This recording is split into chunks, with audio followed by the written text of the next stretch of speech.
Hi, this is Kerby Anderson. You know, each day we take on the tough issues and provide a biblical perspective to them. The topics we cover are wide-ranging: apologetics, theology, prophecy, creation and evolution, intelligent design, marriage, family, child-rearing, the millennial generation, trends in society, politics, economics, business, religious liberty, the Constitution, public policy, foreign policy, military policy, tensions in the Middle East, abortion, homosexuality, pornography, sexual ethics, media, technology, history, and America's godly heritage. We talk about anything that affects your faith, your family, or your freedom. So don't go anywhere, because Point of View starts right now.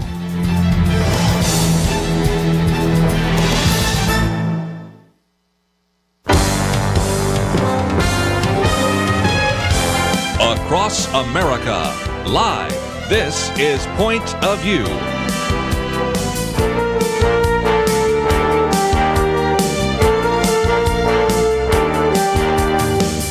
And now, Kerby Anderson. Thank you for joining me today here on Point of View.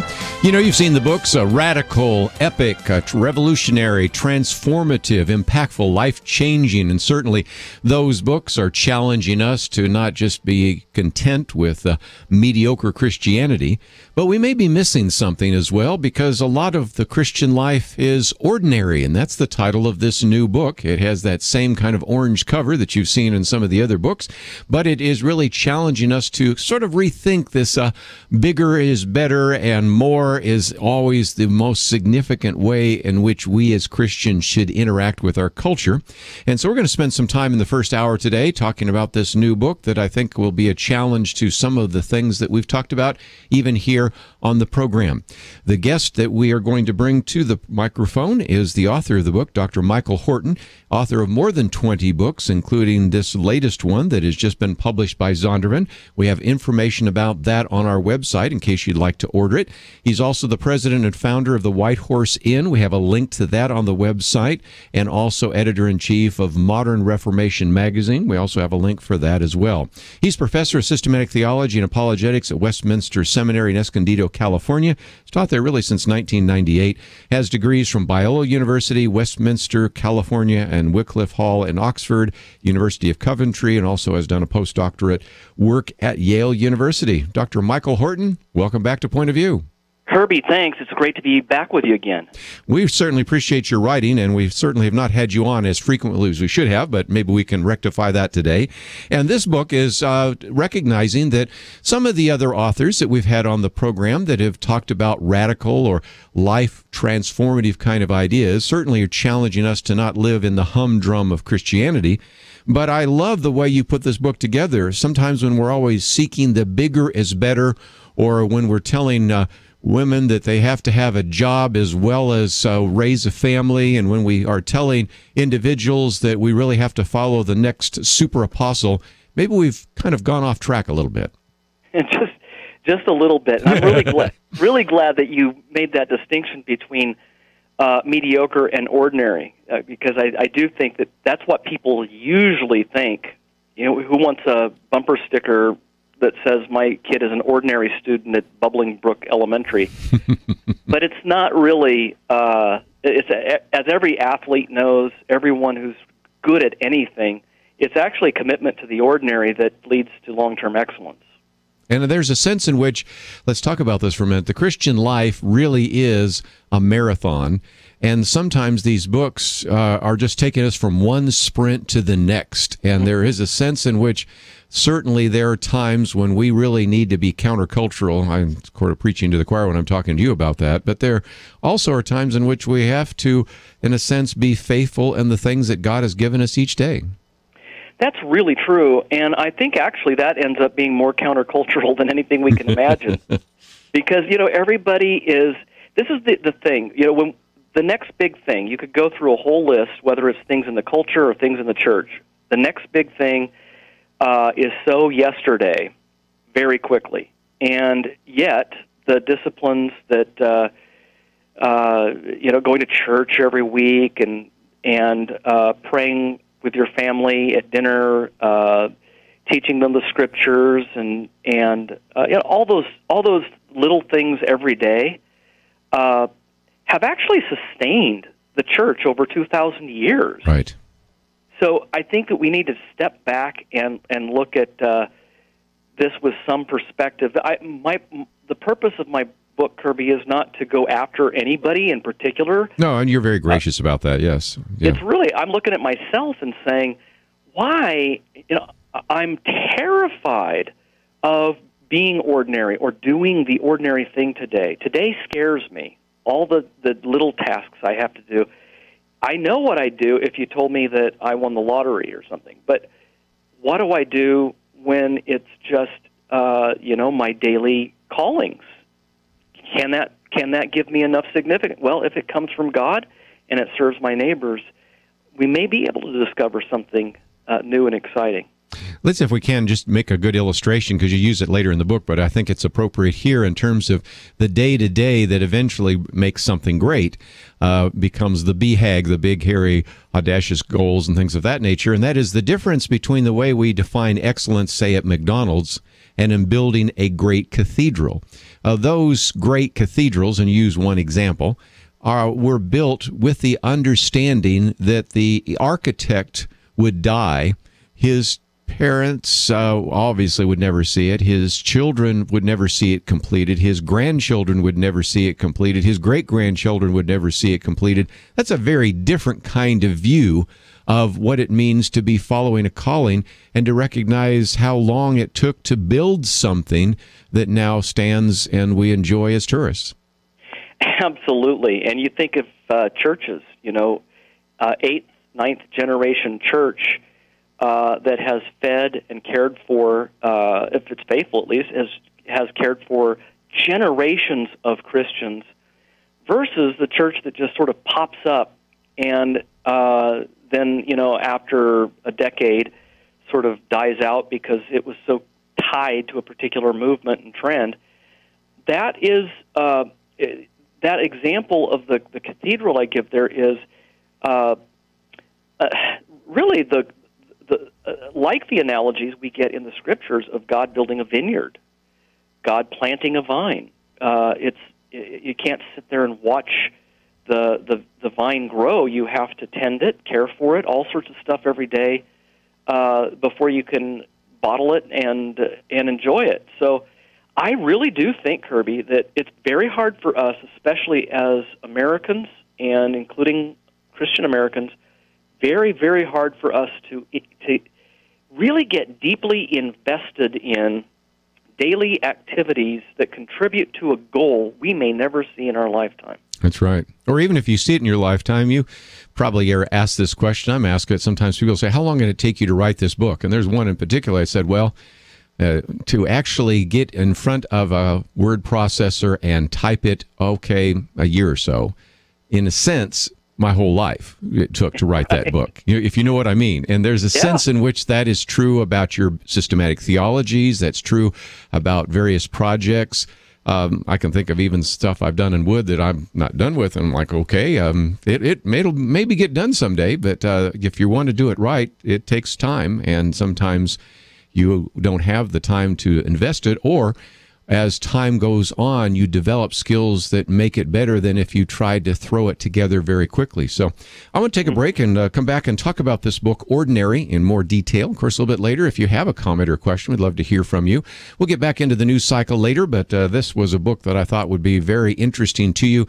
About 200 pages, published by Zondervan. You should be able to find it in your local bookstore, but if not, we have it in our Point of View store, and you can order it there. We have an article about that. It's actually just a blog post by Dr. Michael Horton, and you can read that, and that is in our article section. And then, of course, we have some web links to things like the White Horse Inn, Modern Reformation, and much more. So we'll talk about all of that, and of course give you a chance to join our conversation a little bit later. Let's take a break. We'll come back and talk about what it means to be ordinary right after these important messages.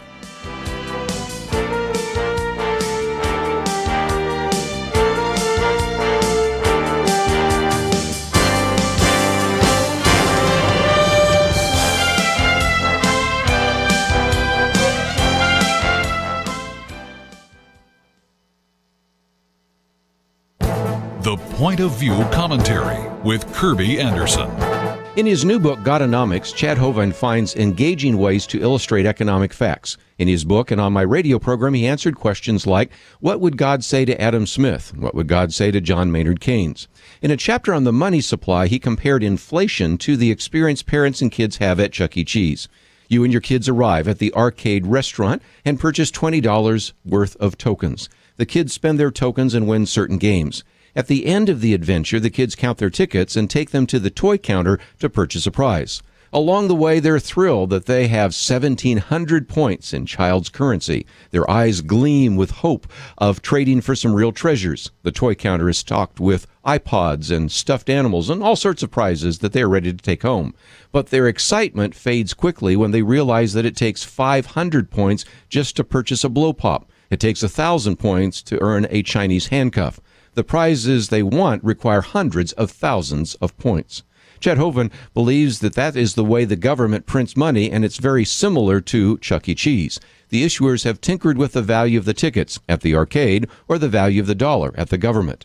The dollar has lost more than 98% of its value over the past 100 years, and in most cases, the goods and services aren't really more expensive. It is the dollars in our pockets that have lost so much value. You can go to a federal government website to see how much money has been devalued. Use the search engine to find Government Inflation Calculator. You'll see that a car that cost $10,000 in 1980 today would cost nearly $27,000. This is what happens when we let government tinker with the value of our money. It's like standing at the toy counter at Chuck E. Cheese. I'm Kerby Anderson, and that's my point of view.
You're listening to Point of View, your listener-supported source for truth. Privileged to have with us today Dr. Michael Horton as we talk about his book, Ordinary, Sustainable Faith in a Radical Restless World. It is published by Zondervan. Look for it in your local bookstore. And Michael, one of the things that we have been really focusing on this last year or so is the idea of reaching the next generation. We recognize that the younger you are, the less likely you are to maybe even listen to radio. And so we're taking a lot of the things we do on radio and putting them in other formats because we recognize that sometimes that can show up on a Facebook page or a YouTube video and all sorts of things that we've done. But in your chapter on Young and Restless, you talk a little bit about the younger generation and this sort of fast-paced, frenetic microwave world is something that is spread to really every generation, and we need to, in some respects, if we're going to really be obedient to Scripture, fight against some of those tendencies, don't we? Absolutely. When I was working on this, I knew, Kerby, that there are passages that we all know about growing up. Don't be children, tossed back and forth on every wave of doctrine. Constant calls to grow up. I just didn't know how many there were. It's amazing. And what it's the qualities that are associated with growing up: self-control, patience. I take my kids fishing, and they're getting better at it because they're growing up. But there were lots of days I took them out there, and they didn't leave the line in long enough to catch a living thing, and they kept pulling it up, reeling it in, checking it, and we do that. Also now as adults with our technology, with our gadgets, constantly checking our emails, constantly checking my iPhone and so forth.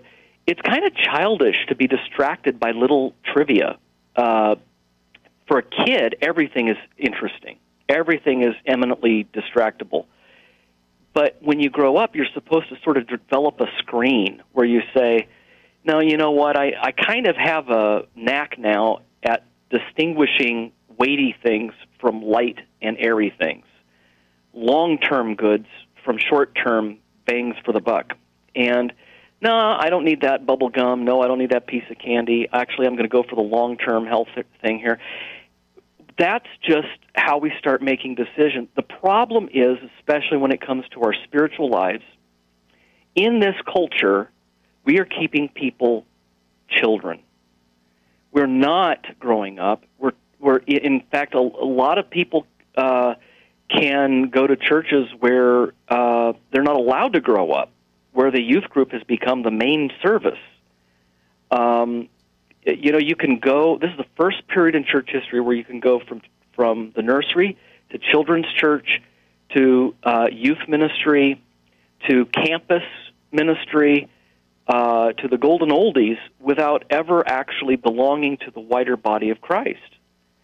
And I think part of it is a group narcissism. I like to be with people my own age. I like to do things that people my age like to do. I like to have a teacher who is just maybe 5 years older than I am. That's not the exhortation we get in the New Testament, where the older are supposed to teach the younger, and the different ages are to be mixing, and the older people need the younger people need the older people. There's just a real childishness in American Christianity right now. There is one word that I think you use in the book that reminds me of what we are to avoid in this modern culture, and it's the word boredom.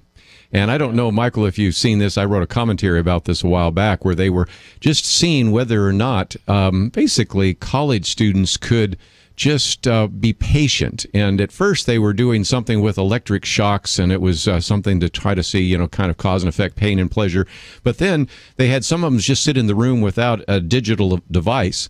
And after a while, some of them hooked themselves up and shocked themselves. Because, at least I'm not making this up. I mean, rather than be bored, I'd rather sit. They actually induced shocks in themselves because they couldn't sit there for 15 minutes and be, quote, bored. And you talk quite a bit about this issue, this malady that has to be avoided at all cost, and that is boredom.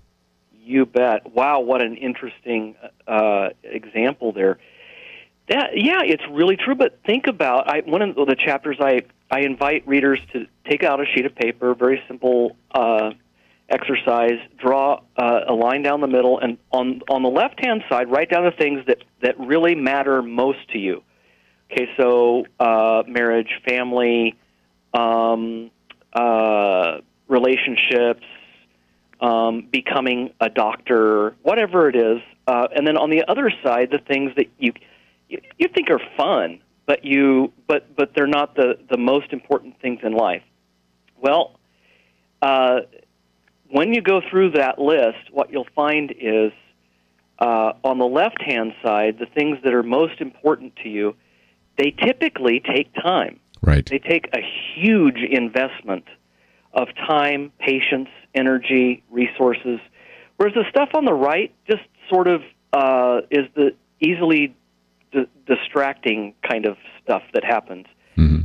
Well, I think that we're so plugged in to distractions that we're losing our ability to focus on the deep-sea diving, and that means relationships, that means the Lord, it means the church, it means that we're looking for any exciting thing that blows through town to stir up our Christian flame again, instead of saying, you know what, this is going to be for the rest of my life, just exposing myself more deeply and deeply to God's Word, to the means of grace, and to ordinary life and fellowship in an ordinary church. Great little section there on deep-sea diving in a jet ski age. But while we're on boredom for just a minute, I wrote a while back on another commentary about bored in church. And this came from a British writer that has this hypothetical scenario where an elder stands before the congregation and addresses the congregation and said, last week a child was bored in service. And a gasp goes through the congregation. Men look at their feet, women cry, and they're now going to evaluate the pastor. Well, you talk a little bit about that in your book as well, and that's why some of my commentaries, which I wrote long before I read your book, connect up, and that is, it used to be that you went to a church service, and after the service was over, it was something that fed your soul. But if somebody, say 100 years ago, had come up to someone and said, well, how was church? They'd go, what do you mean? As you point out, it would just be odd, because the implication of the question is, well, did the pastor knock it out of the park this Sunday? Was the worship really spectacular? And it seems to me, again, that that's part of the bigger is better and the next big thing. What are your thoughts? It is, and it burns everybody out. It makes it so that everybody goes to the church where they think that that those shocks are going to happen, and then you get burned out. After a while, you keep needing a bigger and bigger fix, and then you'll just wander off to New Age movement or something. That kind of impatience doesn't work with anything we care about. Think of an athlete. What if they basically said, I'm going to do the six-pack abs in 3 weeks, and if that doesn't work, then I don't know what I'll do with myself. Well, it won't work. Any real athlete will tell you that. It won't work, and you'll just be discouraged, and then you'll just have to have a gallon of Haagen-Dazs to get over it. And that's how we live. We live binge purge. And it's not just in our culture, Kerby, it's in our churches. We just, again, we need to grow up. We need those qualities that the apostles say younger men and women need, being around older folks. We just need to grow up instead of having the older people dumb down or grow down to children. We need to encourage all of ourselves, all of us, to myself included, to strive toward greater wisdom and maturity. I have problems with everything I'm talking about here. I am ADD. I just absolutely, oh, look, a butterfly. I'm very easily distracted. I like distractions. There's something about checking my email that is borderline health issue. I get it. I understand what's going on. I'm a part of the mess myself. But that's why we have to stop ourselves and say, what do I have to do to build into my life respect for something other than the ephemeral, the things that buzz, that ring, that go, fireworks lighting up the sky. How do I recover a respect for ordinary things, ordinary means, and an ordinary church filled with ordinary people who are sinners like me, and we're growing together as pilgrims on the way to the celestial city? Very good. Let's take a break. When we come back, if you'd like to join our conversation, 1-800-351-1212. Going to talk about ambition. How did a vice become a virtue? We're going to talk about, are we creating super apostles here and following some of the things that one particular speaker says? And what about this idea of the next big thing? But perhaps some of the things we've said already connect with you. If not, just sit back and listen as we continue our conversation with Dr. Michael Horton. The book is entitled Ordinary. As you can see, it's anything but ordinary. It's published by Zondervan. We commend it to you, and you can find out more on our website, pointofview.net. We'll be back right after this.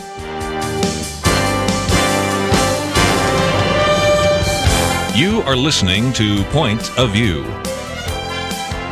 For materials offered during the program, please write to Point of View, Post Office Box 30. That's Box 30, Dallas, Texas 75221. Zip 75221, or call our toll-free number 1-800-347-5151. That's 1-800-347-5151. The opinions expressed on Point of View do not necessarily reflect the views of the management or staff of this station.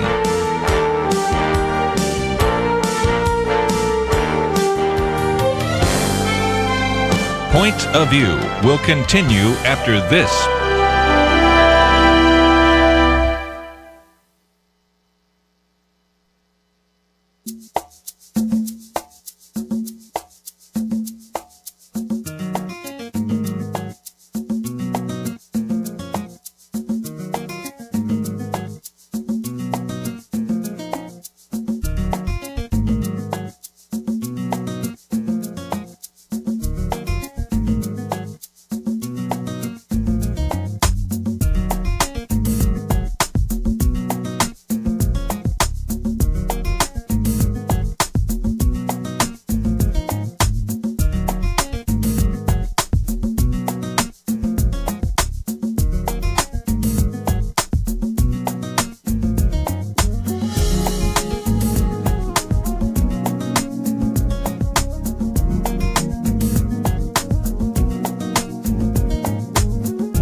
You are listening to Point of View. The opinions expressed on Point of View do not necessarily reflect the views of the management or staff of this station. And now, here again is Kerby Anderson. Continue our conversation today with Dr. Michael Horton. The book is published by Zondervan called Ordinary, Sustainable Faith in a Radical, Restless World. And if you'd like to join our conversation, 1-800-351-1212, or else just sit back and listen to some of the insights from this book. This half hour, we're going to spend a little bit of time talking about ambition. Certainly want to talk a little bit more about, in a sense, this issue of how we sometimes create these super apostles, but then also, how do we deal with this? And certainly contentment is part of that. Contentment is godly gain, but also, you know, the Apostle Paul talked about, I've learned to be content, which tells me that contentment isn't a natural phenomenon. And we would all know that if you've ever been with young children in a toy store or at the checkout counter at a grocery store or in an airplane. Learning to be content is something we have always needed, but certainly in this 21st century world, that is the case. Michael Horton with us, and let's talk about ambition for just a minute, because it's now become a virtue, but the scriptures talk about selfish ambition, and that is seen as a vice. Explain, if you might. Yeah, it's really interesting how even in older books you pick up, even in Shakespeare, ambition is the very word is treated as a vice. And so in older translations of the Bible, such as the King James, it just translates the word for what we have now as selfish ambition simply as ambition. Everybody knew that ambition was bad. What that meant was ambition was a kind of calculating, selfish craving for attention, for wealth, for recognition, and it was basically something that wasn't seen as something to inculcate. And now it's so common. Ambition has a different connotation today that in modern translations of the Bible, at those places, it says selfish ambition. Like I say, that would have been overkill in previous generations. Very redundant. Yeah, it'd be like, as you say, cold ice, you know. Yeah, exactly. Exactly. You know, this person's really ambitious. Well, that would have meant, in previous generations, that person is really out to make a name for himself, or she's really trying to climb the ladder. Now, I'm not, if people mean that it's better to have goals in life than to sit at home living with your parents watching Nickelodeon, I couldn't agree more. But the problem is we expect people to not do anything they don't want to do, and that does not make them feel like they are leaving their mark in the world. And, you know, that's a lot of stress. How do you measure that in the first place? When Rosa Parks got up, it was one day, she got on the bus in the 1950s in Little Rock, Arkansas. She decided this time she wasn't going to sit in the back. And she didn't wake up that morning and say, you know, I'd really like to be the First Lady of Civil Rights today. I'm going to get up, and I'm tired of my boring life. I'm going to be the First Lady of Civil Rights. She was just a normal person shaped by her church family, by her extended family, by neighbors, people in her community, to be the kind of person who would do this strange, ordinary thing that had extraordinary consequences. That day, she just said, I'm not going to sit on the back of the bus. That ordinary thing was explosive. Now, that doesn't mean that we're going to do all sorts of ordinary things that have explosive ramifications. That just can't happen every day. The world isn't just one earthquake after another, though it seems like it with 24-hour news. Mm-hmm. It's everyday, regular consistency. And ironically, if Rosa Parks had been the kind of person a lot of us would like to become today, she wouldn't have had the character to do what she did that day on the bus. Well said.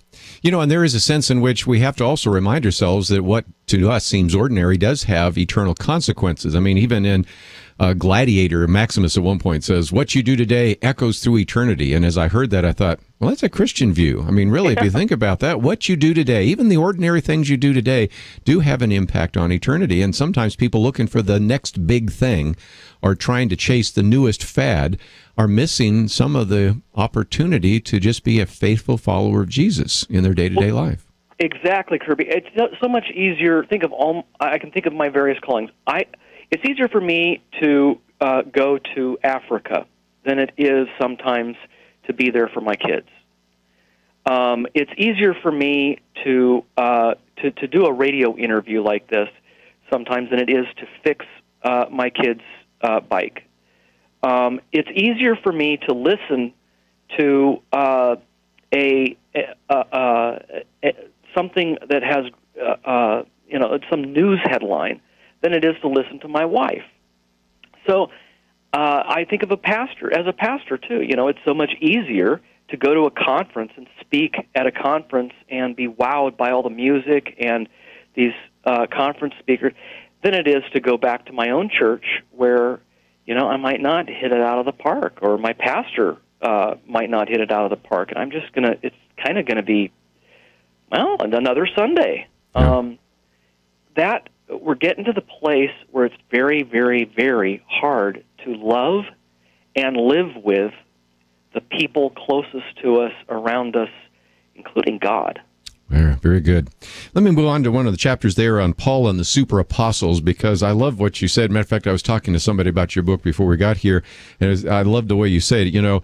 We're really not surprised that prosperity evangelists fall into scandals and the apostles of self-esteem become a little too fond of themselves. The real tragedy is that we still see this in even what you might call mainstream Christianity, even in the evangelical culture, where we chase after the next big thing, or in this case, the next big speaker that becomes somebody that we put on a pedestal only to eventually see them fall off or knock them off. Yeah.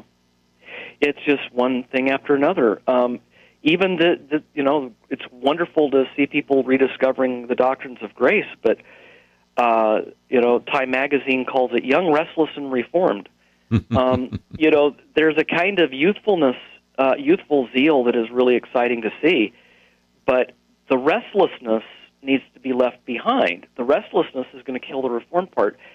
The danger is that even good, rediscovering the greatness of God and His grace can become a thing. It can become a movement, a trend.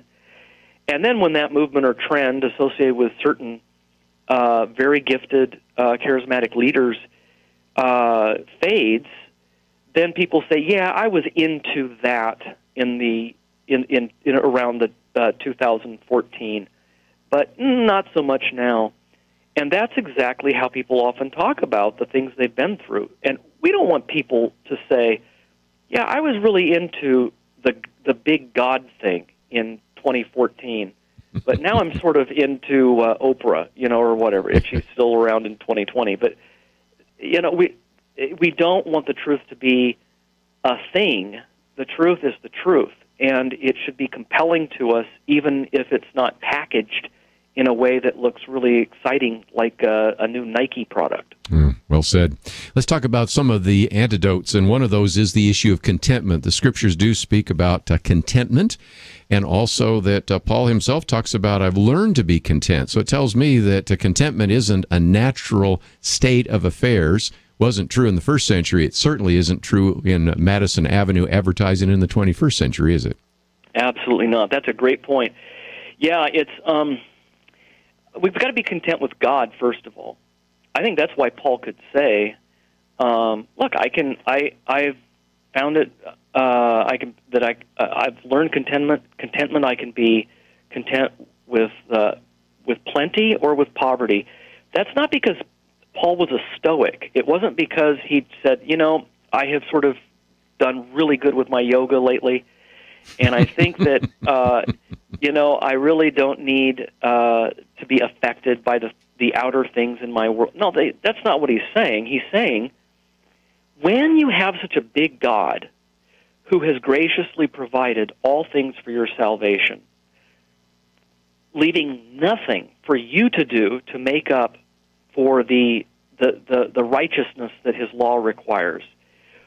When you have a God who's provided that lavishly for your salvation, he's made you not a slave, but a son in his family. He has adopted you. When you have that status, and you have that kind of a God in whom to confide, then it's not that the car you're driving or the job you have or the frustrations you have at work don't matter, but they are of relative insignificance compared to that. Let's take a break. We'll continue our conversation right after this.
Now, back to Point of View, your listener-supported source for truth. Back for a few more minutes with Dr. Michael Horton. And if you'd like to join us, we certainly will give you an opportunity in the second hour to get into all sorts of issues. But just before we wind down the interview, Michael, I thought we might for just a minute talk about the White Horse Inn.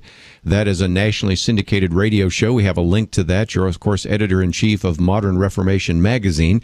And so before we get back into your book, just talk briefly about some of those resources that are also available in addition to your book. Sure, yeah. Thank you. The White Horse Inn has been around for 25 years now, and we're just amazed that it's still going. We're enjoying still doing it, and 190 countries, 3 million downloads later. We're just very excited about what the Lord has done with it. lot of resources that we have, and we're trying to put them together into packages, kits for Bible studies and Sunday school classes on various topics.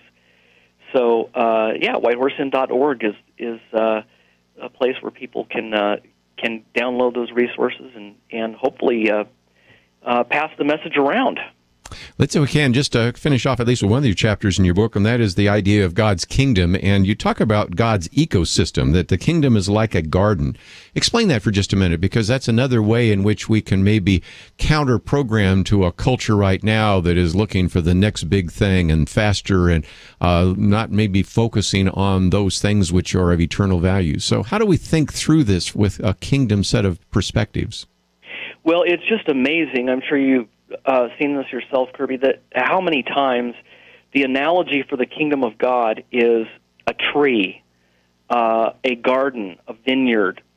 Organic horticultural metaphors are really frequent. And that's not just because it's an era, it was an agrarian era. It was also because the kingdom grows like a garden instead of a forest fire. And so we want to grow, absolutely. We don't want to grow like a fire. We want to grow, and our churches should want to grow like a blooming garden. And that means there will be ups and downs. There will be frosts. There will be beautiful springs. There will be fruit sometimes. Sometimes there won't be as much fruit. Lean years, then years of plenty. That's how gardens grow. And you can't really measure the growth of a garden in hours or days. My kids, when my wife started planting strawberries, they got really into it for the first few hours, and then they thought by the end of the night they were going to have strawberries to put in their cereal, and it's hilarious. They lost interest, and I think a lot of us, we lose interest when we don't see the fruit. We lose interest when we don't see the results. And over again, God said, look, I will build my church, Jesus said. I will build my church. You're not building my church. I'm building my church. And the gates of hell will not prevail against it. And you look at ISIS, you look at all the stuff going on in the world, and you say, what are you talking about? No, I will build my church, don't worry, and the gates of hell will not prevail against it. Fear not, little flock, for it is the Father's good pleasure to give you the kingdom. And as Hebrews 12 reminds us, for we're not receiving a kingdom that can be shaken. We're receiving a kingdom that is firmly grounded in God's promises. Well, we've got to start thinking like that. Look, we're receiving a kingdom. We have been planted. We're not tumbleweeds. Mm-hmm. We're not a fire burning through the forest. We are planting of God, and we need to expose ourselves to the light, to the air, to the water of the Word. We need to constantly be there where God has promised in ordinary ways to bless and refresh us and to make us a blessing to others around us. One other thing that you talk about in a couple of different chapters, one about the Sabbath as God's green belt, but then later on you talk about entering God's rest, which reminds me of Psalm 46 and other passages. We need to disconnect from some of those distractions and from the bustle and hustle of everyday life. Absolutely. And you know what? In general, a lot of people are nodding right now. Oh, yes, we do. We need to unplug and we need to... I'm nodding. The hard part for me, and I'm not judging other people, because the hard part for me, too, is when you actually put something specific on it, like, you know what? We're going to observe the Lord's Day.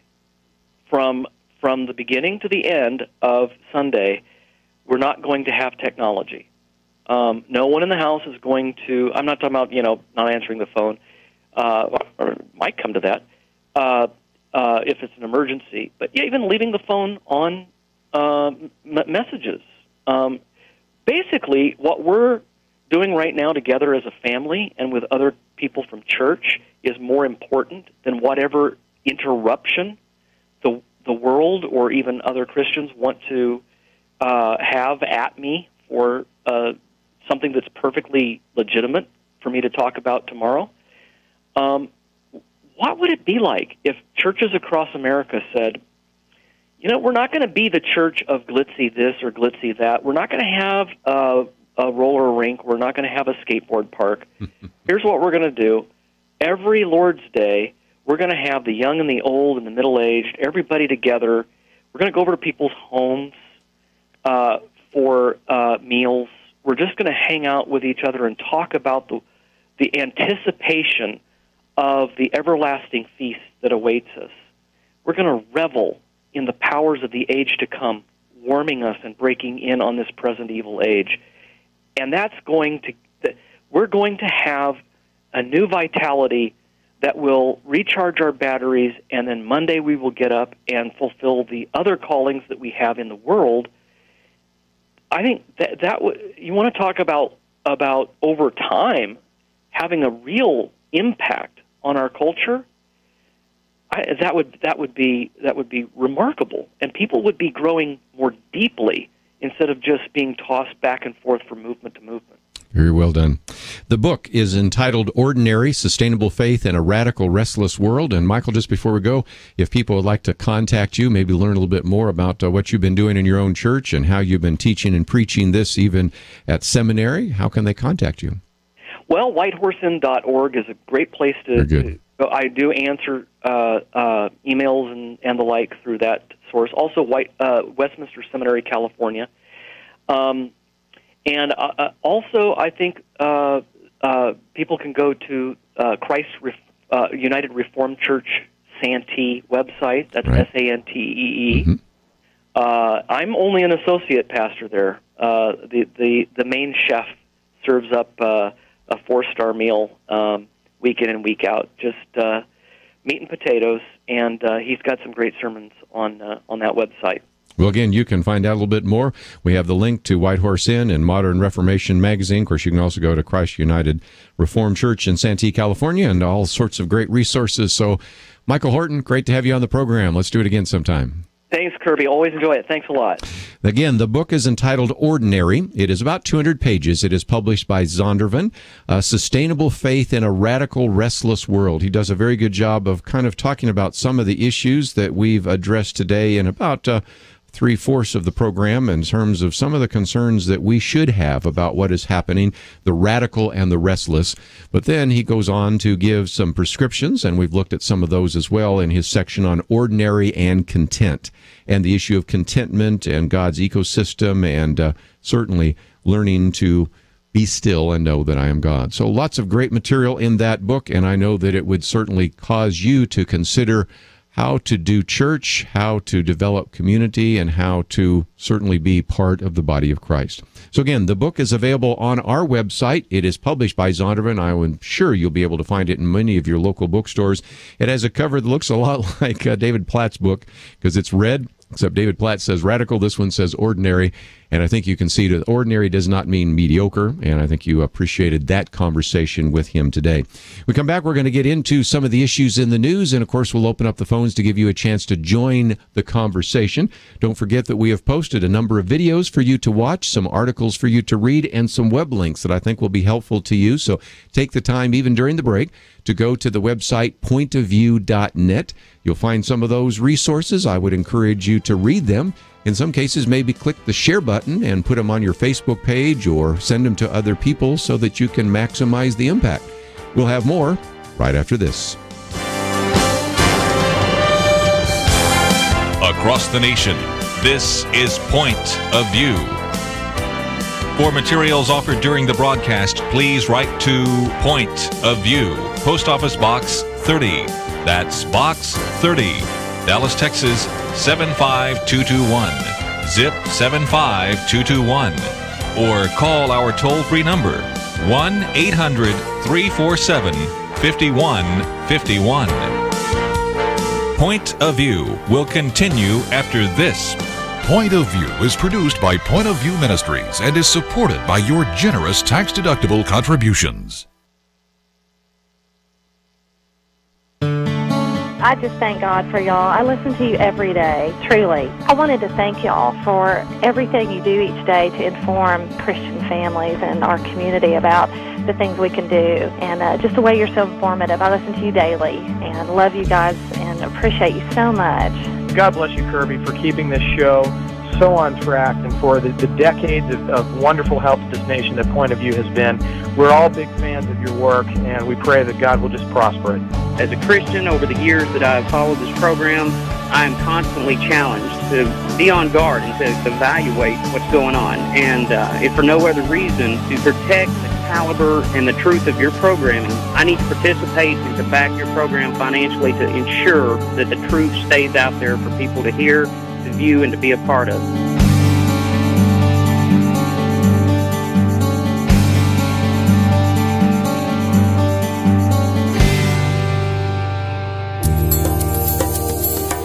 This is Point of View Radio.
Hi, this is Kerby Anderson. You know, each day we take on the tough issues and provide a biblical perspective to them. The topics we cover are wide-ranging: apologetics, theology, prophecy, creation and evolution, intelligent design, marriage, family, child-rearing, the millennial generation, trends in society, politics, economics, business, religious liberty, the Constitution, public policy, foreign policy, military policy, tensions in the Middle East, abortion, homosexuality, pornography, sexual ethics, media, technology, history, and America's godly heritage.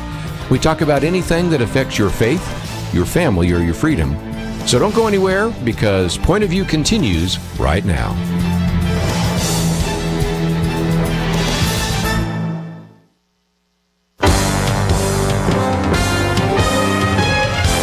Across America, live. This is Point of View.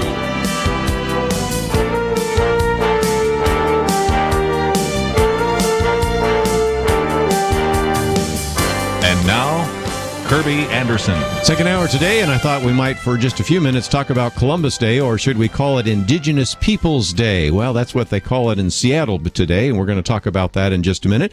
But we have probably not ever in this program, at least in recent memory, talked about Christopher Columbus. We did some programs years ago about that.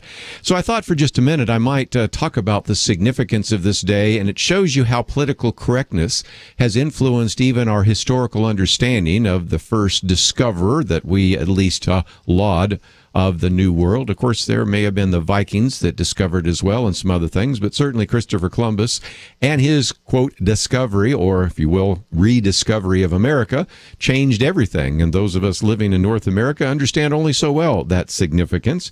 So let me, if I can, for just a minute, read from one of the commentaries we've posted today by Jerry Newcomb, who's been on this program before. As a matter of fact, you're going to in just a minute hear from some of the interviews that were collected.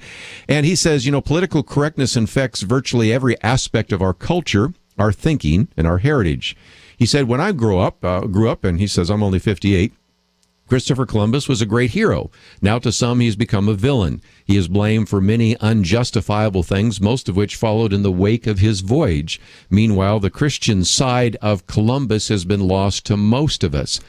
By the way, I'm going to, in just a minute, recommend some books by people like George Grant and John Eidsmoe, but there's even a section in the latest book by Dinesh D'Souza in his book America, which goes with the film, that goes into that as well. But anyway, Jerry Newcomb continues by saying, just days ago, the Seattle School Board voted unanimously to replace Columbus Day, a federal holiday, with Indigenous Peoples Day to be celebrated on the same day in support of the people allegedly plundered and wiped out by Columbus and his heirs. Contrast this view of Columbus, he says, which gained currency recently, with a statement by one of the nation's first great historians, and that's George Bancroft. His 6-volume series on the history of the United States was a standard for a couple of generations. Jerry Newcomb said, when I began to study America's roots in earnest years ago, I invested in getting those 6 volumes. What a treasure trove. Although Bancroft was a 19th century Unitarian, at least he didn't add out the God word, the Christian word, and the Bible word in his quotes. Bancroft said that Columbus' voyage was certainly the most memorable maritime enterprise in the history of the world. Modern authors, George Grant in his book The Last Crusader and John Eidsmoe, Columbus and Cortez, provide excellent information on the explorer and his Christian faith. And here, now I want to get to some of the clips that we're going to hear. Jerry Newcomb reminds us that in 1892, that would be the 400th anniversary, that Columbus was elaborately honored in Chicago for his voyage. He says, I understand that the genesis of the Museum of Science and Industry in Chicago was an anniversary celebration. But jump forward 100 years to 1992, and by then Columbus was already being reviled by the politically correct elites in our culture. Columnist Gary Wills captured the sentiment well when he said, a funny thing happened on the way to the quincentennial observation of America's discovery. Columbus got mugged. Here's what Jerry Newcomb had to say about that Chicago event. A real remarkable thing happened from 1892 when they honored Columbus in Chicago, which is where ultimately I'm from. Of course, that was long before I was born. But 1892, he was a big hero. It was the 400th anniversary. Well, by the time you get to 1992, the 500th anniversary, by then, Columbus, according to the politically correct perspective, was then no longer a hero.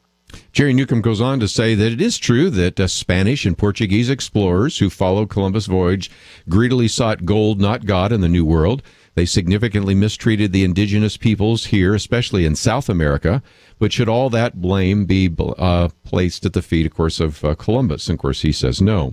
He said, listen to what Columbus himself wrote to King Ferdinand and Queen Isabella of Spain on February 15, 1493, during his return voyage. He said, I forbade that they, that is the Indians, should be given things so worthless as pieces of broken crockery or broken glass and lace points. I gave them 1,000 good, pleasing things which I had brought in order that they might be fond of us, and furthermore, that they might become Christians and be inclined to the love and service of their highness of the whole Castilian nation, which of course is Spain, and try to help us and give us the things that they have in abundance which are necessary to us, unquote. I might also point out that in 1505, this is when Christopher Columbus finished another book that most people don't know about unless they're Christian historians, and that is he wrote a book of prophecies where he laid out the Christian motivation of his enterprise. He viewed his voyage as helping to hasten the second coming. He took to heart the words of Jesus Christ, and the gospel of the kingdom shall be preached in all the world for a witness unto all nations, and then shall the end come, Matthew 24. So I think it's important to recognize that certainly that was the motivation of Christopher Columbus. Let's go back to Jerry Newcomb, because he also talked about the prayer of Christopher Columbus. They would start each morning saying this: Blessed be the light of day, and the holy cross we say, and the Lord of verity, and the Holy Trinity. Blessed be the immortal soul, and the Lord who keeps it whole. Blessed be the light of day, and he who sends the night away. For anybody that wonders about kind of the Christian origins of all of that, Jerry Newcomb also talks about, if you look at the islands in the Caribbean today, the names of those islands come from his Christian convictions. First place he landed was San Salvador. That means Holy Savior, San Salvador. Trinidad, that means Trinity. Vera Cruz was another place they named, Columbus did. True Cross, Navidad, Christmas. So these are in the Caribbean, but it's a reflection of his faith in the Lord. So again, we might also go to some of the quotes from George Grant. He wrote the book called The Last Crusader, and he talked about this issue about whether or not Christopher Columbus or even some of his sailors tried to exploit the Indians. Columbus himself was very concerned about the evangelization of the peoples that he encountered. He was fiercely opposed to exploitation of those indigenous peoples. He was a man of deep and abiding Christian faith. George Grant also goes on to talk about the fact that this opportunity was one that he wanted to take advantage of, that they had now discovered a group of individuals that had never heard the gospel. One of the things that I think this presents us with is the opportunity to start telling the stories again so that our children and our grandchildren can see the great contrast between the empty rhetoric of modern ideological and political political correctness and the rich, rich heritage that we have, the heritage that built a world of opportunity and freedom. And finally, George Grant talks about the book of Christopher Columbus. The last book that he put together was called The Book of Prophecies, in which he gathered together all of the scriptures from the Old and New Testaments that spoke to the quest to bring hope to the world, to bring light to the nations.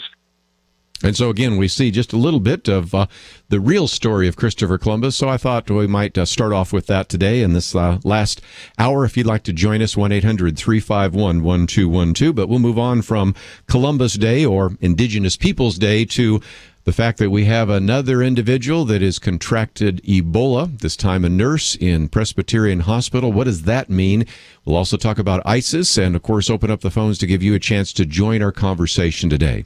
Lots of things we've already put on the table, much more to come. And if you'd like to join the conversation at any point, 1-800-351-1212. We'll take your calls right after this.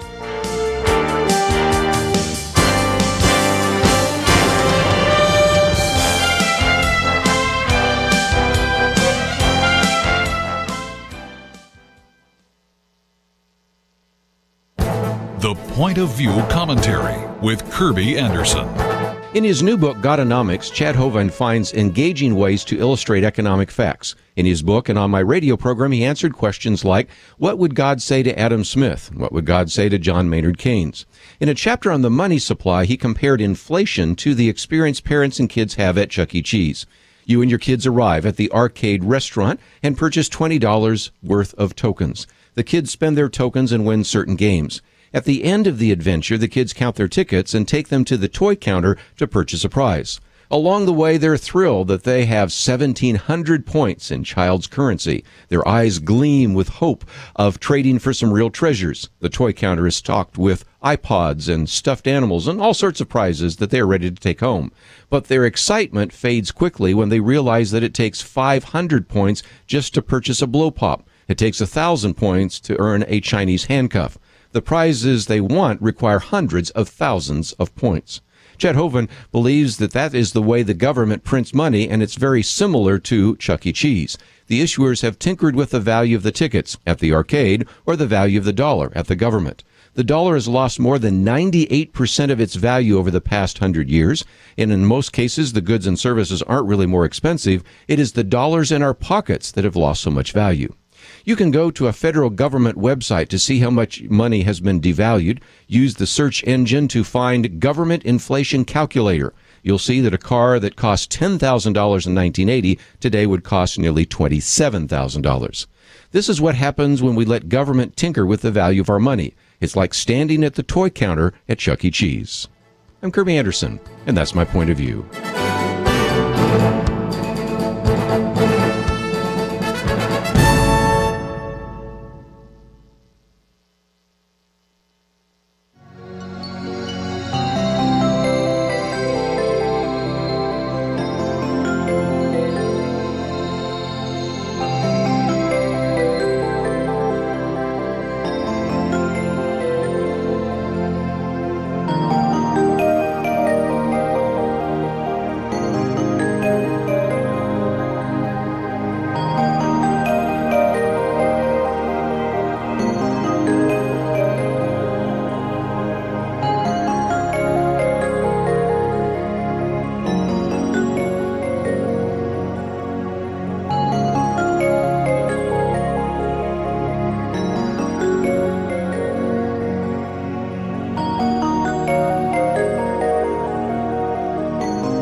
You're listening to Point of View, your listener-supported source for truth. If you'd like to join us, 1-800-351-1212. Talking about Columbus Day for just a minute. We're going to move on to the issue of Ebola. Love to hear from some of you that are teachers or parents concerned about the way in which Columbus is taught in the public schools today. A little bit later, I want to hear from those of you that maybe are nurses or work in hospitals to talk about how we've handled the Ebola crisis. But let's stay on Columbus Day for a little bit longer here, and we'll go to Sam in North Carolina. I understand you're a teacher. I'd love to hear your comments. I'm kind of an unusual teacher, sir. At 53, I decided to teach middle school. Before that, I was an industrial manager in textiles onshore and offshore, and I actually managed a company in the Dominican Republic where they were building a monument to Columbus in 1990. And so I have a lot of history that I can relate. But anyway, sure. Personally, otherwise. But before I quit teaching at public teaching, I teach now as a substitute since I'm retired. But one day the media instructor called and said, we're throwing books away in the media center. So I go to the media center, and there's 3 complete copies of the Annals of America, the 1976 bicentennial editions of the Britannica encyclopedias they were throwing away. And I secured those for my children. I used those, my children and grandchildren. I have a copy of them in my home. And I've read exactly what you just said a few moments ago, and I speak as a layman in church, trying to encourage people to understand that our schools are throwing away our printed history, letting kids go on the Internet, and then asking them to buy hard copies of Harry Potter. Yeah. So that's where our school systems are going today, and I just came from a senior meeting here. I'm down at the beach. It's a hard life that somebody has to do it. But I just came. I'm sitting watching the waves come in now, but I listen to your program a lot. I just came from a senior meeting repeating at the table almost identically what you had in a conversation just about 10 minutes ago. Well, that's but good. That's where schools are going. We're destroying the hard copies and subverting the history of our world. Well, first of all, I want to thank you for being a teacher and seeing that as a noble calling, which it is. And I just think we need to have individuals that understand the Christian view of history that has been removed from the textbooks to really begin to teach that to our children. So I so appreciate the fact that not only do you listen to the program, but you called in today. And thank you so much for sharing some of those ideas with people around the table. And now, of course, people around the country that are listening to the broadcast. Yes, I have 14 grandkids, and all three of my son-in-laws are Baptist ministers, with one president of the University in Missouri. So we have a lot invested here. We need to not lose it. Well, thank you so very much for calling in. If you'd like to join us, 1-800-351-1212. You know, a while back I was doing a broadcast. I was on Moody Broadcasting, so it's different than this program, but I had somebody call in.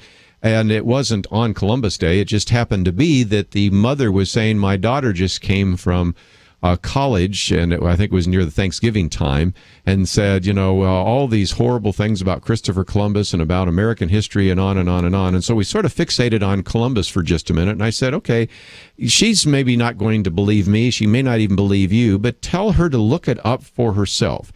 That is, just find one entry in Christopher Columbus' diary and see if that contradicts what your professor said. And I said, for example, you might look into the diary of Christopher Columbus. A lot of this is online, so it's not that hard to find. And ask, okay, why did Christopher Columbus embark on the journey in the first place? And you will see in his own diary, in his own words, he said, quote, "It was the Lord who put into my mind," he says, "I could feel his hand upon me to sail to the Indies. All who heard of my project rejected it with laughter, ridiculing me. There was no question that the inspiration was from the Holy Spirit because he comforted me with rays of marvelous illumination from the Holy Scriptures," unquote. So why did Christopher Columbus come? To rape the resources, to get gold? No, it was because the Lord put it into his mind. Now, we now know that he didn't have the best calculations about the size of the earth. This canard that he thought that the earth was flat. No, everybody by that time, everybody long before that believed the earth was round, but he hadn't done a very good calculation, so he thought that it would be almost as fast to sail west to get to the Indies as it would be to sail east. Well, he was off by a lot. But he ran into another whole continent that nobody really in Europe knew existed. So that was certainly significant. If then you have to say, well, then what did he believe should be the response if indeed they have now found those Indians? I just read you the quote there where he said that he gave them good things and pleasing things in order they might be fond of us, and furthermore, that they might become Christians. Now, he wrote that in 1493, but in his diary in 1492, he said, we have found hitherto a group of Indians we did not know existed who do not know the gospel. But here in 1493, when he's writing to King Ferdinand and Queen Isabella, he says, we do this, one, so that they would be fond of us, but two, so that, what he says, quote, they might become Christians and incline to the love and service of their highness, as well as what was at that time Castilian, which was Spain. So he was hoping that, number one, they would like us, number two, that they would become Christians, and number three, they might eventually have some kind of allegiance to Spain. Well, that's a very different view than you get from the revisionist history textbooks that show up in our children's schools today. So I just thought for a few minutes we might try to clarify some of this. But let's move on to some of the news in the day, because I know many of you would certainly have some comments about this. We now have another individual that has tested positive for the Ebola virus, and this is all happening just down the street, if you will, from where we do our broadcast in the Presbyterian Hospital. We now know her name, Nina Pham. She is a graduate of TCU, tested positive for Ebola after caring for the other Ebola patient. And this is, of course, a source of some concern. Now, the answer we're getting from the Centers for Disease Control is that there must have been some kind of breach of protocol. And so the argument is we need to enhance the protocol to make sure that they are followed. In other words, right now they're placing all the blame on the shoulders of this 23-year-old. Well, first of all, I always know how there's a tendency to throw somebody under the bus, so I'm not one of those to do that. But more importantly, I think it gets back to one of these fundamental questions. If indeed she had protective gear, and if indeed this is supposed to be such a difficult virus to catch, why did she catch it? I mean, now they're talking about the fact that she might have bumped up against a surface that had the Ebola virus still active on it, that she may have taken off her protective gear, not following protocol. And if that's the case, it means that a whole lot more of us that even would come into contact that somebody is carrying the virus might be a lot more dangerous than we would certainly expect. And so this is one of the big kind of issues that is being raised right now about the danger of the Ebola virus.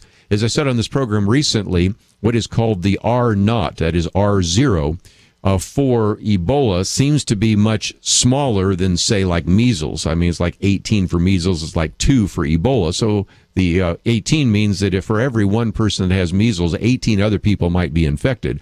Whereas for Ebola, for every one person, maybe 2 people will be infected.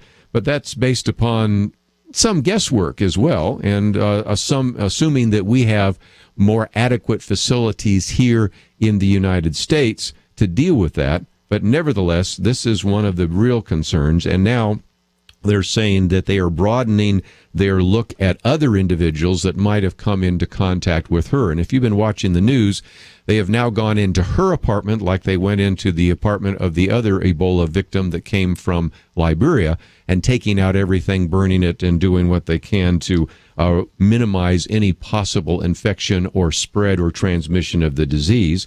We're now hearing others saying, if indeed she was infected, probably somebody else will be as well. So these are some real significant concerns.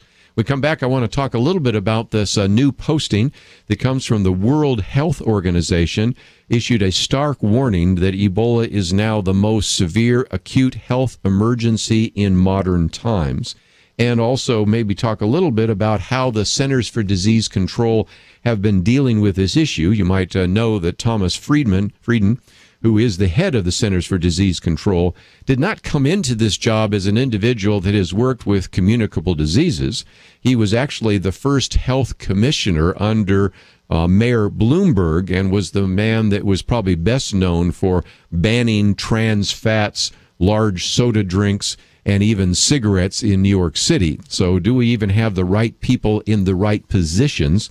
And no doubt you're going to also be hearing from individuals that have already started the drumbeat that we haven't funded the Centers for Disease Control enough. I will point you to a piece by actually current governor of Louisiana, Bobby Jindal, saying that if anything, the funding was increased, but a lot of the funding goes to things other than where they should go. And of course, just recently, the World Health Organization was telling us that the greatest danger facing us right now were things like sugar and trans fats instead of Ebola. Love to get your comments, especially if you've worked in the healthcare profession. 1-800-351-1212, or you're concerned about the Ebola outbreak. We'll be back right after this.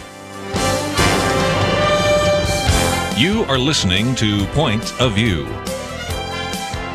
For materials offered during the program, please write to Point of View, Post Office Box 30. That's Box 30, Dallas, Texas 75221, zip 75221. Or call our toll-free number, 1-800-347-5151. That's 1-800-347-5151. The opinions expressed on Point of View do not necessarily reflect the views of the management or staff of this station.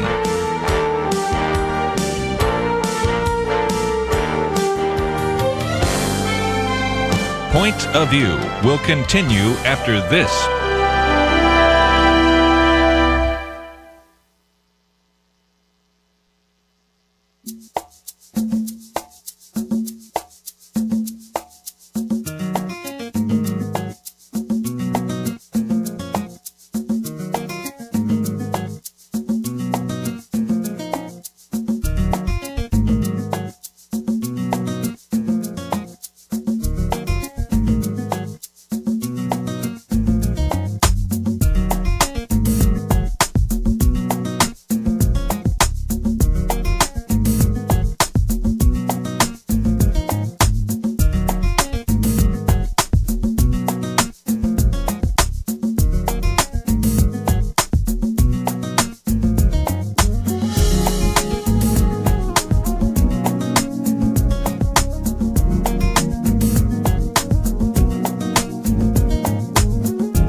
You are listening to Point of View.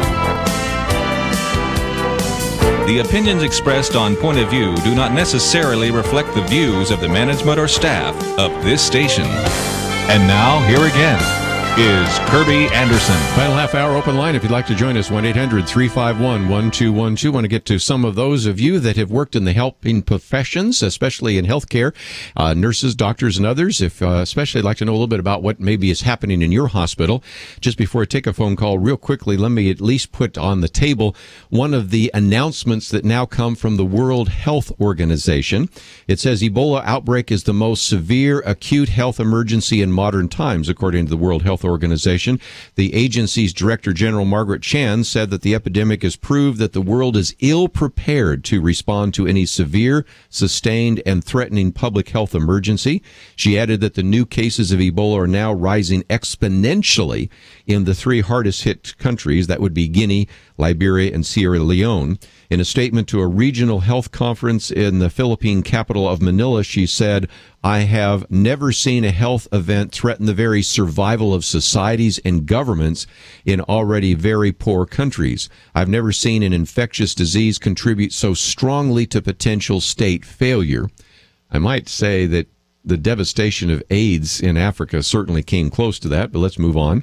Her statement was read by a World Health Organization official who said Mrs. Chan was unable to attend because she is fully occupied with coordinating the international response to what is unquestionably the most severe acute public health emergency in modern times.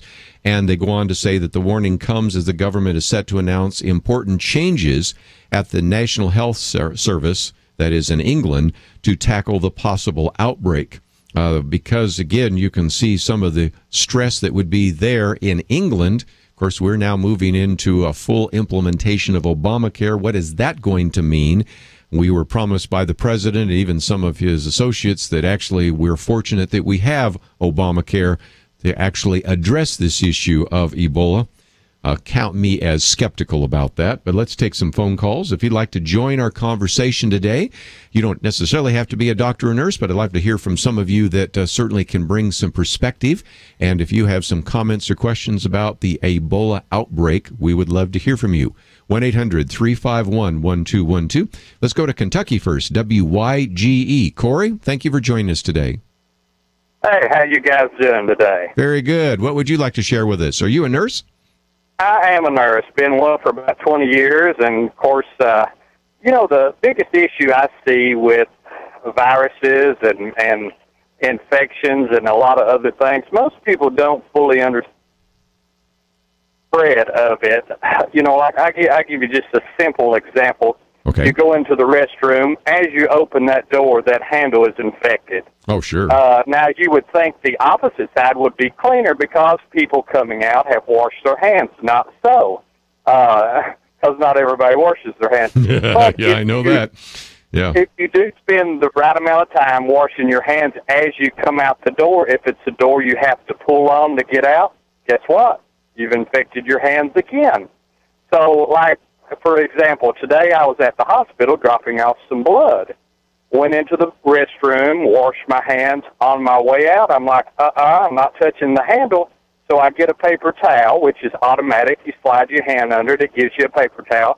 I got the paper towel. I grabbed the handle. I opened the door, and I threw that in the garbage on the outside.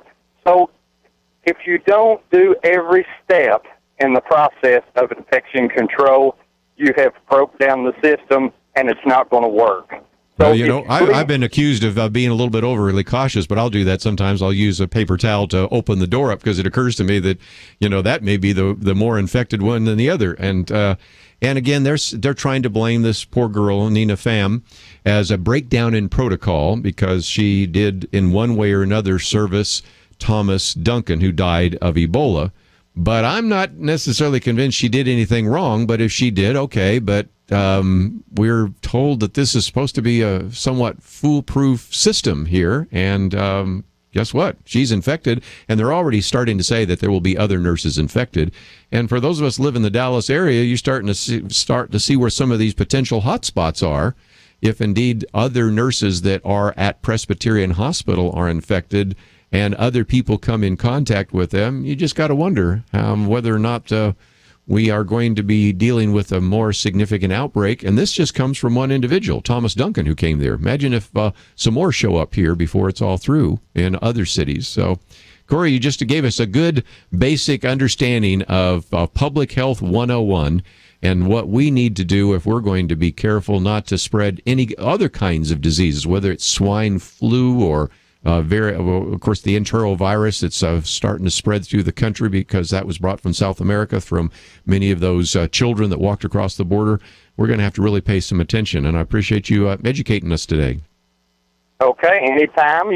And as far as the lady that also has tested positive for the virus that treated the young man, my concern there is I went to a home. I do home health, so I go into a lot of homes every day.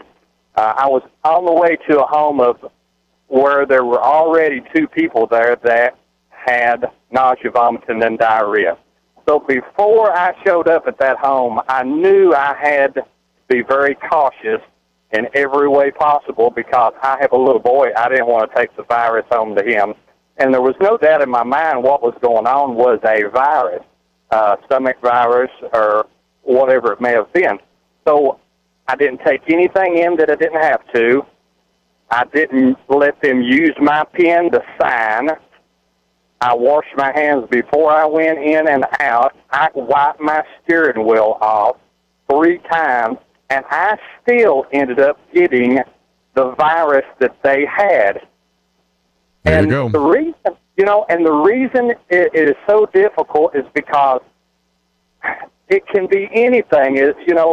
They have something in the floor. You step in it. When you get home, you take your shoes off. I mean, unless you're literally gloved from head to toe with a gown and a mask and gloves and know how to take those items off, you're at risk. And to me, it is a great concern. Well said. Thank you for sharing that. Great illustrations. And we've got all sorts of questions coming in today, so let me work my way through these as quickly as we can. Danette here in Texas. I think you're an RN as well. I'd love to hear your story if you could give it to us.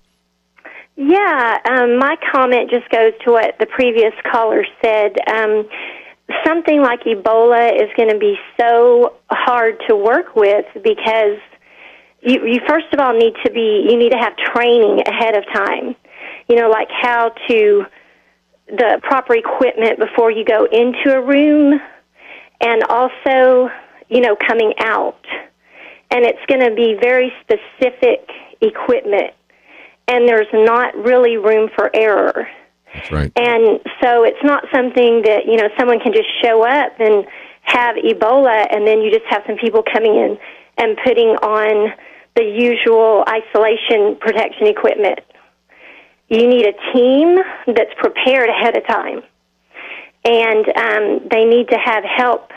It needs to be a team that they can practice ahead of time, how to take on and off the equipment, what to do, because even though it's not transmittable through the air, you're going to be working with someone who's vomiting, having diarrhea, needing blood transfusions, and that's a very close contact. Sure, and any of that could be aerosols as well, so it could go through the air in certain circumstances, so that's why you have, and back to the point you made and he made as well, in some cases, if you're 95% effective, that's great, but I don't care if you're 99.9% effective, it's the one place that you missed that maybe didn't even cross your mind that allows you to then be in contact with the virus. Exactly, and that's where the training ahead of time really comes into play. And the people that work with these viruses in labs have special suits that they're trained to wear before they can even go in and access it. So when you're talking about regular hospitals, there's probably very few hospitals in this country that are really prepared for a patient with that to walk through the door. It's because it's something we've never had to deal with. And so and also, I personally think that they should have someone questioning people before they enter the hospital. Sure. Not once you walk through the door. Not to mention at the airports and whether or not we should even have flights in from some of those areas and on and on and on. So, yeah, that's so true. Well, I appreciate you calling. I'm up against a break here, and when we come back, I'll take some more phone calls. I see we have a nurse here. Somebody wanted to know if animals can carry the Ebola virus. We know that monkeys have it. There's been a big question as to whether or not they were going to actually kill the dog of the individual, Nina Pham. They decided to put that dog in quarantine. Of course, the one in Spain they actually put down. So we have lots of questions still to address, but we have one of those mandatory breaks. So we'll come back and address a little bit more of the Ebola virus. And again, you can find some of the information we've talked about today on Columbus Day. We'll post some other articles later. World Health Organization says Ebola the most severe acute health emergency in modern times. I think we'll be talking about this for some time. We'll talk about it with you right after this.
Now, back to Point of View, your listener-supported source for truth. Quite a number of calls coming in, so we'll do our best to try to cover as many as possible. Let's go to Georgia first. Denise, I understand you're a nurse, and I'd love to hear what you can share with us today.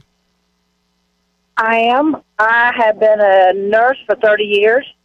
I have been an operating nurse for almost those entire 30 years. And I'm very concerned about why this nurse supposedly dropped the ball, per se. What kind of PPE or personal protection equipment did she have? Did the hospital go and invest in the hazmat type equipment, which is highly unlikely? Unlikely. If she was just wearing a regular OR gown and mask, that is not going to protect you. An N95 is a TB specific mask, and it only protects droplets up to 0.5 to 0.2. Wow. You know, if you go in, how are you going to take this equipment off? You know, when they went to Emory, they took an entire wing that was isolated from the whole hospital, the whole general population. And they knew it was coming, and they were a little more prepared for it than, unfortunately, Presbyterian Hospital down the street from us here. That's exactly right. Yes, that's I mean, they're trying to right. make... By the way, I feel so sorry for the people in Presbyterian. Could you imagine right now if you're a woman and you're pregnant and your doctor has admitting privileges in Presbyterian, are you going to go there? If you were going to get a hip replacement or a knee replacement, would you go there? I mean, last time I was in there, was somebody was doing coronary bypass. I'm sure all sorts of people are avoiding that hospital, and they didn't ask for this, but they are doing the best they can with the circumstances that they have. Well, then you have to look at what kind of air exchange do you have? Where are you venting this air to? Mm-hmm. Yeah, it's not isolated as far as I know. No, yeah. Exactly. Mm-hmm. So, you know, it's a multifaceted endeavor, and so instead of us just, oh, well, this guy came into Dallas, so we're going to take him to this hospital. Why didn't they take this gentleman and take him to Atlanta, where they have they should have facility equipped? They're going to wish they had now, because now they've got another one, and they've already said that if indeed this nurse, Nita Pham, has it, I'm sure somebody else does. And I was expecting that the next shoe to drop would be one of the family members of Thomas Duncan, which, don't forget, they've been exposed too. So, and that's in a neighborhood real close to where Presbyterian is, Vickery area. So we're going to see a lot more of this. But you have not seen, nor are we being told the entire story. I'm with you on that. When it first broke, the only way you could get it was vomitus, blood, and feces. That was it. That's the way you could get it. Now all of a sudden they're saying, oh, well, no, now we're thinking that it can be transmitted by coughing and sneezing, which leads to tear production and sweating. There you go. So, you know, no. Well, again, you need to be praying. I appreciate you calling in, and thank you for your service in the medical field. And again, I just don't feel a real sense of comfort with the head of the Centers for Disease Control. I mentioned before, Thomas Frieden. This is an individual that was the first health commissioner in New York City for Mayor Bloomberg. But he's best known for the guy that banned trans fats and wanted to ban large sodas, and it's almost impossible to smoke cigarettes in New York City right now. This is not the guy I want running the Centers for Disease Control. And so then you get these kind of blanket statements. On the one hand, oh, it's really difficult to catch, and then we have a healthcare worker that has it. Oh, you can't catch it in the air. Well, maybe you can if somebody sneezed on you, might be concerned about that. I mean, it's just trying to, on the one hand, calm the fears of individuals, but on the other hand, maybe not always telling us the full truth. And Denise, I'm thinking the same thing you are. Let's go to Arizona. KNLB. Sharon, what would you like to ask today? Yes, I'm very concerned about animals. If cats, dogs, birds, mosquitoes, anything can carry this Ebola virus, or can they catch it and spread it to humans, and how would we control that? Well, fortunately, and I can see Daniel in Georgia once asked the same question about mosquitoes, so I'll answer yours and Daniel's at the same time. What we are told, okay, and now take this with a grain of salt, but what we are told is that the virus, the Ebola virus, is not transmitted by mosquitoes the way, say, West Nile virus is. Right now in Dallas, we're dealing with the issue of West Nile, and a lot of the southern states are as well, or like malaria. But that being said, what about the issue of the dog? Because that's been in the news for the last few days. The dog of the nurse that contracted Ebola in Spain, they put that dog down. In the case of Nita Pham's dog, they've decided to quarantine that dog. So again, if there are animal vectors, I'm using a technical term here, but if those animals become vectors for the disease, we are in a real pickle, if you will. We're in a lot of problems, but at least we're told right now that the Ebola virus is not spread by mosquito, and that's good news, not just for us in the United States, but especially for Africa. Can you imagine if indeed mosquitoes that are in Liberia, Guinea, and Sierra Leone, which are the hot spots right now, if indeed it was spread by mosquitoes, you really are basically spreading that disease all over the African continent, because mosquito control in Africa has never been as good as it has been in the United States, which could lead me to a whole message about the fact that we should never ban DDT, at least in small doses. But let's take at least one more phone call here. We'll head to California this time. Ian, I think you've worked in a naval hospital. Love to get your comments. Yes. Hospital, we have what is known. Unfortunately, we're having a little trouble with your phone. Let me put you on hold, see if we can get a better connection there, because I'd love to hear what you are dealing with. But let's, while we're getting that connection a little more satisfied here, let's go to Stephen in Texas. Stephen, what would you like to share with us? Yes, sir. I was wondering, how are people tested for Ebola? And another question I have is, how do we keep Texans in charge of this healthcare issue so it doesn't become something that a federal person who is not accountable to Texans starts making choices for us that we might not like? Yeah, and that's, I think, the difficulty, because we really don't have structures in the state where you would supersede the authority of the Centers for Disease Control. Obviously, they're working with the health agencies here, but how you contract it and how you identify it, it is a couple of things. First of all, the initial symptoms just look like the flu. In other words, elevated temperature, maybe sometimes later on as it is progressing, then you have vomiting, diarrhea, those kinds of things. But you actually get a firm diagnosis of it by, of course, a blood test, and eventually see that the virus has reacted. So in some respects, you have some initial symptoms, but they aren't anything out of the ordinary, and that's the problem. When Thomas Duncan came into Presbyterian Hospital, he may have in the back of his mind thought he had the Ebola virus, but they just simply thought that he had the flu, and so they sent him home with antibiotics. Let's see if I can get back to Ian in California, and let's see if we've got a little better connection with you this time. Ian, thank you for calling today. Can you hear me? I certainly can. That's perfect. I'd love to hear from you, because I understand you work in infection control, so educate us. We only have about a minute. Roger that. So at our hospital, we have what's called a CBRNE team, which stands for Chemical, Biological, Radiological, and Nuclear outbreaks, if you will. And part of that is we have a team within the hospital that those individuals are trained specifically on how to handle, for example, now, which is a biological outbreak. And then we also have a negative pressure room for individuals who come in with the any symptoms that would be indicated of having a biological outbreak. So that negative pressure room allows people to, one, be completely isolated. There's no air going in and out of that room. And two, it gives people the opportunity to be completely put up in our chemical suits before we go inside, and then gives us the opportunity to be clean prior to leaving, so that we're minimalizing as greatly as possible. Yeah, that's the way to do it. Unfortunately, we're running out of time, and I'm still kind of losing you a little bit. I hope we can maybe get a connection with you later in the week, because obviously you have worked in this field, and we could learn a lot from you. But because of time and because it's just a little difficult to hear the call, let me just postpone that to another day. And we'll certainly have many opportunities over the next few days to talk about this. And certainly I appreciate those of you that work in the medical fields to really help us understand what is taking place. Tomorrow we got Ralph Reed talking about what is going to be happening and the importance of some of these elections. Jonathan Morrow will be with us later in the week. And we also have Wayne Allen Root. It's going to be a great week. I want to thank Andrew, Catherine, and Chris for the help behind the scenes. We'll see you back here tomorrow. You have been listening to Point of View.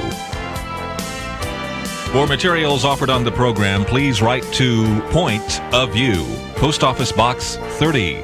That's Box 30, Dallas, Texas 75221.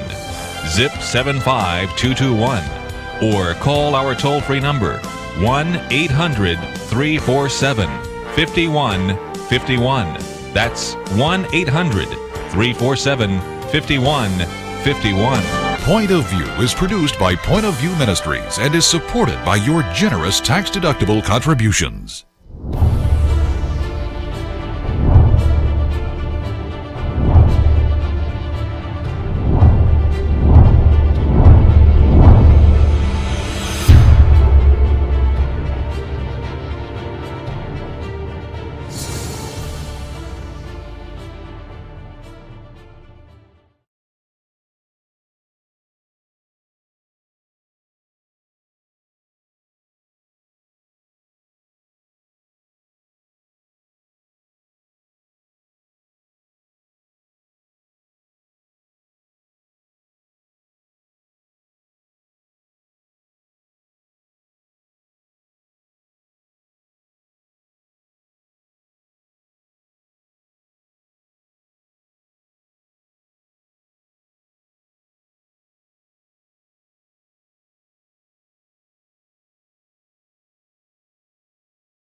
Just liberty. And people would